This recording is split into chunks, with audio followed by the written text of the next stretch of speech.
আসসালামু আলাইকুম, আশা করি সবাই ভালো আছেন। তো আজকের এই লাইভটার ক্যাপশন দেখেই বুঝতে পারছেন আমি কোটা নিয়ে এই লাইভটা করছি। আজকে যেটা দেখতে পারলাম মানে ব্যাপক জনসমাগম হয়েছে। এই যে কিছুদিন আগে আবার কোটাটাকে ব্যাক করে নিয়ে আসার যে মানে উদ্যোগ যেটা নেওয়া হয়েছে এবং তারই প্রতিবাদে ছাত্র সমাজ পরিপূর্ণভাবে ফুঁসে উঠেছে এবং আজকে নিদেন পক্ষে বৃষ্টির ভেতরে কয়েক হাজার সাধারণ শিক্ষার্থী যারা আছে বিভিন্ন বিশ্ববিদ্যালয়ের তারা কিন্তু আন্দোলন করেছে আজকে রাস্তায়।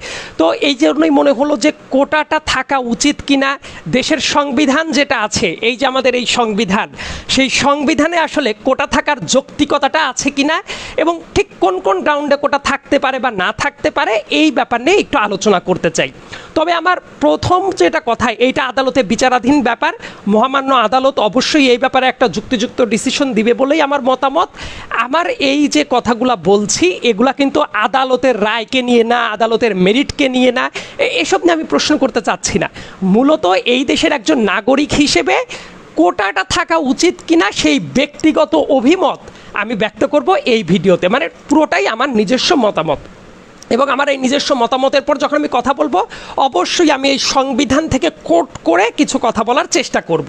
তো আমরা শুরুতেই যদি বলার চেষ্টা করি যে কোটা যে সময়ে ছিল একটা সময় পর্যন্ত, যে কোটার ব্যাপারটা কিন্তু ছিল 30% মুক্তিযোদ্ধা কোটা, তারপর ছিল 10% নারী কোটা, 10% জেলা কোটা, 5% আদিবাসী কোটা এবং মাত্র 1% ছিল প্রতিবন্ধী কোটা, অর্থাৎ টোটাল 56% চলে গেছে কোটায় আর মাত্র 44% আছে মেধায়।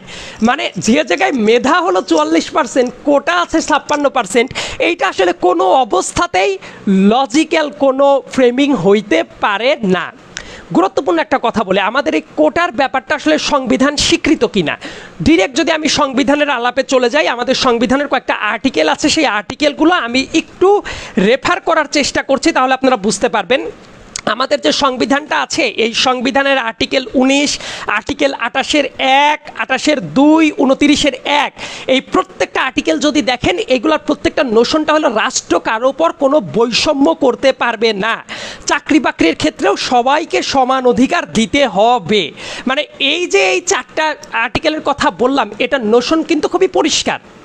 তার মানে ব্যাপারটা হলো তাহলে কোটা যেটা আছে তাহলে কোটার কি কোনো বেসিস আছে, লিগ্যাল বেসিস আছে? অ্যান্সার হইল এটাও বেসিস আছে এই সংবিধানের ভেতরেই। সেই কোটার নোশনটা যেটা আছে, কোটার ব্যাপারটা 28(4) আর্টিকেল এবং 29(3) ক, এই দুইটা আর্টিকেল যদি দেখি তাহলে ক্লিয়ারলি বোঝা যাবে যে সরকার ইচ্ছা করলে কোনো অনগ্রসর গোষ্ঠীকে কোটা সুবিধা দিতে পারে। তার মানে ব্যাপারটা হলো পারমিসিভ, টেকেন ফর গ্র্যান্টেড কিন্তু না যে দিতেই হবে কোটা, ব্যাপারটা এইটা না। মানে বলা আছে যেটা এই দুইটা আর্টিকেল মানে 28(4) এবং 29(3) ক সংবিধানের, এই দুইটা নোশনটা কি যে সরকার যদি দেয় তাহলে বাধা দেয়া যাবে না, মানে এটা জাস্ট পারমিসিভ একটা ব্যাপার। কিন্তু কেউ যদি মনে করে যে এইটা হলো টেকেন ফর গ্র্যান্টেড, ব্যাপারটা আসলে সঠিক কিছু হইল না। এবং সেটা কোন গ্রাউন্ডে?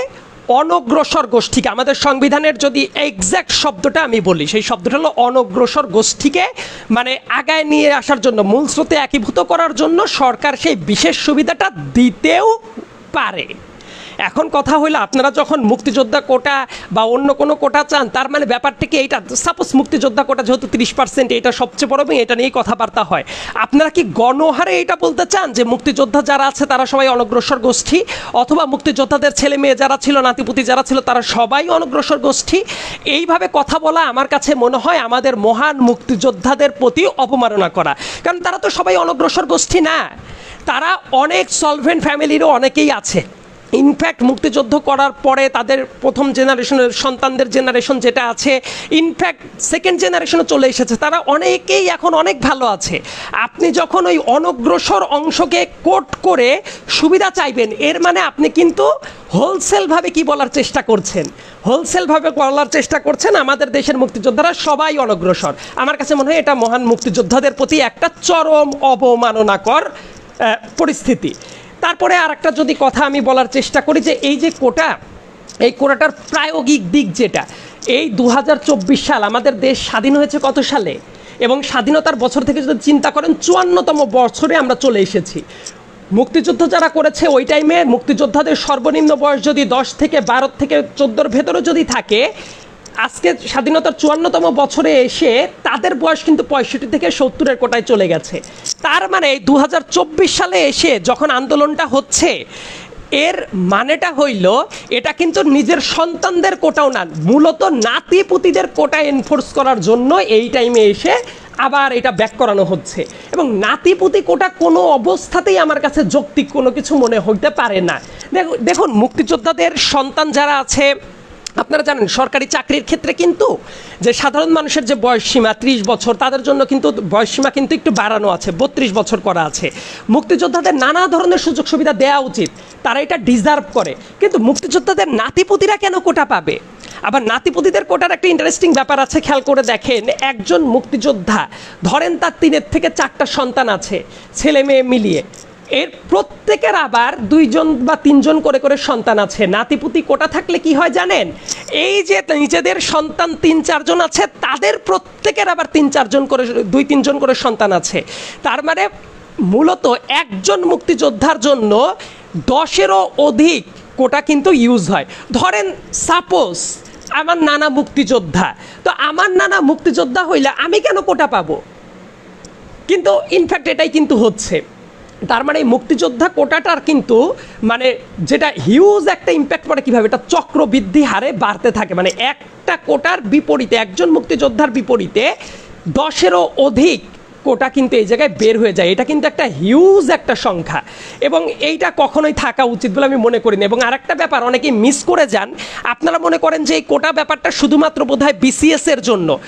ব্যাপারটা এই যে সাম্প্রতিক সময়ে আদালত ওই যে 2018-র পরিপত্র যেটা বাতিল করেছে, এর মিনিং যেটা দাঁড়ায় ওই জায়গা থেকে যদি ডিরেক্ট আমি কোট করি, সেটা কিন্তু বিসিএস তো বটেই, যে কোনো সরকারি দপ্তর, স্বায়ত্তশাসিত, আধা স্বায়ত্তশাসিত এবং বিভিন্ন কর্পোরেশনের চাকরির ক্ষেত্রেও কিন্তু এই কোটাটা প্রযোজ্য। তার মানে শুধু বিসিএস এর জন্য না, এই সেক্টরটা কিন্তু হিউজ একটা সেক্টর।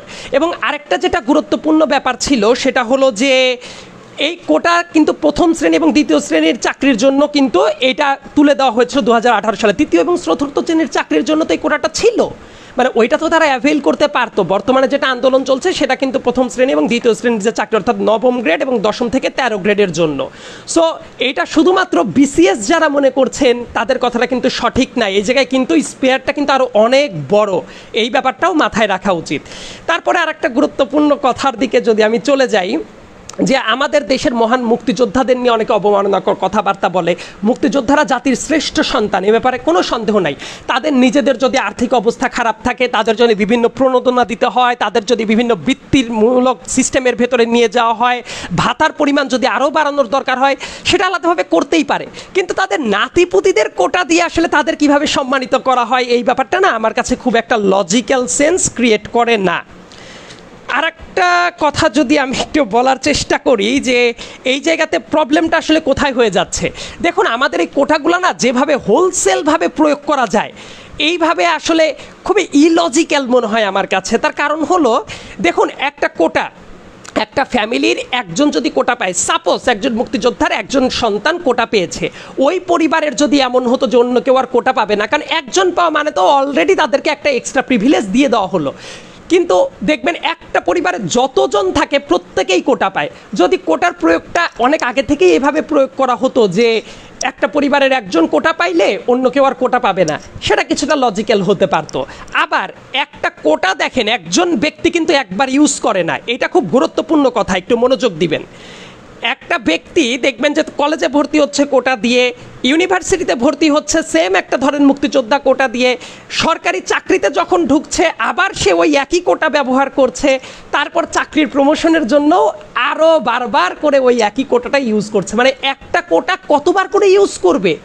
যদি এমন হইতো যে জীবনে একটা কোটা একবার ইউজ করলে সে আর অন্য কোনো কোটা ইউজ করতে পারবে না, লাইক মিস্টার এক্স, সে যদি ইউনিভার্সিটিতে ভর্তির সময় মুক্তিযোদ্ধা কোটা ইউজ করে ভর্তি হয়, সে আর কোনো চাকরি বাকরি বা অন্য ক্ষেত্রে কোটা ইউজ করতে পারবে না।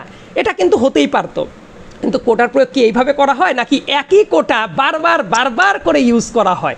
এবং দেখুন, কোটার এই জাতীয় সুযোগ দেওয়ার স্কোপ আছে জন্যই অনেক কিন্তু অনেক মুক্তিযোদ্ধা অবশ্যই অনেক মানে সত্যি মুক্তিযোদ্ধা যারা তাদের বেনিফিট পাওয়া উচিত, কিন্তু একই সাথে অনেক ভুয়া মুক্তিযোদ্ধা আছে না, এমনও অনেক মুক্তিযোদ্ধার ব্যাপারে পেপার পত্রিকায় রিপোর্টেড হয়েছে যাদের জন্ম ছিল 1971 সালের পরে। এই যে ভুয়া মুক্তিযোদ্ধা যারা, এরা কেন ইভলভ হয়েছে? কারণ এই যে এইভাবে মানে চক্রবৃদ্ধি হারে সুযোগ সুবিধা পাওয়া যায় প্রজন্ম থেকে প্রজন্মান্তরে, এই কারণেই কিন্তু এই ভুয়া মুক্তিযোদ্ধাদের সংখ্যাটাও বেড়ে যায় অনেক ক্ষেত্রে। আর কোটার ব্যাপারটা নিয়ে 2018 সালে যখন আমরা আন্দোলন করেছিলাম, আমিও তখন বিশ্ববিদ্যালয়ের স্টুডেন্ট ছিলাম, সেই আন্দোলনটা কিসের ওপরে ছিল? সেই আন্দোলনটা ছিল আমরা চেয়েছিলাম কোটার সংস্কার। সারপ্রাইজিংলি যেটা হলো, কোটা 100% বিলুপ্ত করে দেওয়া হলো। এটা কিন্তু যখন আমরা আন্দোলন করেছিলাম বা তারা যখন আন্দোলন করেছিল, তারা কেউই চায় নাই। সেই 2018 সালে আমরা এপ্রিল মাসে প্রচণ্ড আন্দোলন গড়ে তুলেছিলাম। তো সংস্কারটা চাওয়ার ব্যাপারটা ছিল এইটাই, কারণ কিছু কিছু জায়গায় কোটা থাকতে পারে। যেমন আমার ব্যক্তিগত অভিমত হইল, বর্তমানে নারী কোটা থাকা উচিত না, অ্যাটলিস্ট প্রথম শ্রেণীর কোনো চাকরিতে নারী কোটা থাকা উচিত না। অন্যান্য যে কোটা আছে সেটা থাকা উচিত না, জেলা কোটা থাকা উচিত না। কি থাকতে পারে? প্রতিবন্ধী কোটা যেটা আছে সেটা থাকতে পারে, ট্রাইবালদের যে কোটাটা আছে টু সাম এক্সটেন্ট সেটা থাকতে পারে। মানে সর্বসাকুল্যে এই কোটাটা 5% থাকতে পারে, এর বেশি কোনো অবস্থাতেই না। মানে 95% নিয়োগ অবশ্যই মেধার ভিত্তিতেই হওয়া উচিত। এরপরে আরেকটা গুরুত্বপূর্ণ যেটা ব্যাপার আমি একটু কোট করতে চাই, যে এই যে কোটা সিস্টেম, এইটা নিয়ে দেখবেন যে আদালতের যে রায়ের পেন্ডিং আছে, সেটা অবশ্যই আদালতের বিচার বিবেচনা করার কথা। কিন্তু এই জায়গায় কয়েকটা ব্যাপার আপনাদের বুঝতে হবে। অনেক ক্ষেত্রে নারী কোটা নিয়ে অনেকে কথা বলে যে নারী কোটা থাকা উচিত, কিন্তু সরকারি চাকরির ভেতরে এই যে দেখুন, কোটা যদি কোনোটাই না থাকে, নারীদের জন্য তো আরও সুবিধা থাকে। যখন আপনি দেখবেন যে 56% কোটাটা রিজার্ভ থাকে, ইনফ্যাক্ট অন্য কোটা যদি নাও থাকে, মুক্তিযোদ্ধাদের 30% কোটা যদি রিজার্ভ থাকে, এই জায়গায় তো সাধারণ নারীরা তো ঢুকতে পারছে না, রাইট? সো কোনো কোটা যদি না থাকে, আদতে নারী কোটারও দরকার নাই, নারীরা আরও ওপেন স্পেসে কম্পিট করার সুযোগ পায়। তা না হইলে তো কম্পিট করার আগেই কোটার জন্য তো আগেই ওইটা সবার জন্য রিজার্ভ হয়ে যায়। এটা তো নারীদের জন্য কোনো এক্সট্রা প্রিভিলেজ কিন্তু তৈরি করে না। এই হিসাবটা কিন্তু মাথায় রাখার দরকার আছে। আর কোটা নিয়ে যখন আপনারা কথাবার্তা বলছেন, আমার দৃঢ় বিশ্বাস মুক্তিযোদ্ধাদের যদি সম্মানিত করার দরকার হয়, অনেক যুদ্ধাহত মুক্তিযোদ্ধা আছে বা এমন অনেক প্রকৃত মুক্তিযোদ্ধা আছে যারা অনেক কষ্টে দিনাতিপাত করে। মুক্তিযুদ্ধ যারা করেছিল তারা যদি জানতো যে বর্তমানে নাতিপুতি কোটার জন্য এই মুক্তিযোদ্ধাটা করা হবে বা তাদের এইভাবে বেনিফিট দাবি করবে, এটা বোধহয় তারাও লজ্জা পেত। তার কারণ হইল, আমি জানি না, আমি আসলে লাইফে এমন কোনো মুক্তিযোদ্ধা দেখি নাই যে যারা এইটা বলেছে যে আমরা মুক্তিযুদ্ধ করেছি, আমাদের প্রজন্ম থেকে প্রজন্মান্তরে এই কোটাটা চলতে থাকবে, এমন কোনো ভাষ্য আমি কিন্তু মুক্তিযোদ্ধাদের মুখ থেকে শুনিনি। এবং বর্তমান সময়ে এটা কিন্তু সন্তানদের জন্য কোটা না, বর্তমানে যারা আন্দোলন করছে এটা মাথায় রাখবেন, এটা ট্রিক্সটাই হইল এরা কিন্তু ওই নাতিপুতি কোটাটাকে মূলত টার্গেট করছে, এবং নাতিপুতির কোটাটা কিন্তু হিউজ একটা ব্যাপার। এবং আপনারা যে একটা সরকারি চাকরিতে কম্পিট করছেন, যদি এই রকম চক্রবৃদ্ধি হারে মুক্তিযোদ্ধা কোটা যদি ইউজ করা হয়, এটা সাধারণ শিক্ষার্থী যারা আছে তাদের প্রতি প্রচণ্ড বৈষম্যপূর্ণ একটা ব্যাপার, এবং সেটা কিন্তু আমাদের দেশের সংবিধান কখনোই স্বীকৃতি দেয় না। এবং অনেকেই আছেন এই ব্যাপারগুলো নিয়ে কথা বলতে চান না। যেমন ধরুন, আমি ঘোষণাই দিয়েছি আমি কোনোদিন সরকারি চাকরি করতে চাই না, বা আমার কোনো বর্তমানে সরকারি চাকরি করার ইচ্ছা নাই। তারপরেও কেন আমি কথা বলছি? আমি কথাটা বলছি এই কারণে, এটা হলো জনতার দাবি। অনেক মানুষ আছেন নিজেদের ঘাড়ে যতক্ষণ না পর্যন্ত আঘাত আসে ততক্ষণ পর্যন্ত কথা বলেন না।